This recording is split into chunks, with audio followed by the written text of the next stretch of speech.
So as you've said, we're already seeing cancellations begin and travelers starting to look for options if they can't get to their more tropical or Florida destinations for the long weekend. And I mean, when you guys help with that, look, I guess some people can go to their airline and maybe change it directly, and a lot of times they'll waive fees for that. Or can you kind of help them figure out maybe a cheap way to do that?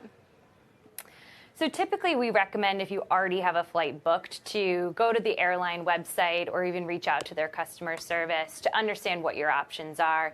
In a case like a hurricane or natural disaster, typically airlines start either waiving change fees or allowing refunds and rerouting for their customers. Their goal is to maintain those customers and just shift the demand away from the weekend of the natural disaster or hurricane to another date. Yeah, it's a win-win. I mean, it's good for the travelers, good for the airline. So when it comes to pricing, as you said, once we get into September, it starts to drop, doesn't it, for the next couple of months? It's a good time to travel. Exactly. September, October, and the beginning of November are actually some of the best times to travel. We're coming down from those peak summer prices and haven't quite hit the peak holiday prices. So airlines have to lower prices to make sure they can fill up planes and use their capacity through the fall shoulder season. Is there a capacity issue at all, Hayley, because of the grounding of the 737 MAX? Mm-hmm.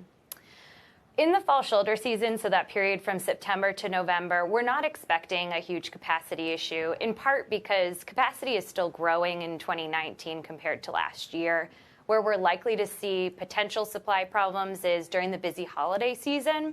And that's because we have more people traveling from big cities, big airport hubs, to more regional, local airports as they head home for the holidays. Those routes are more difficult to cover when you have the high demand on major routes and local routes, which is kind of unique to the holiday season.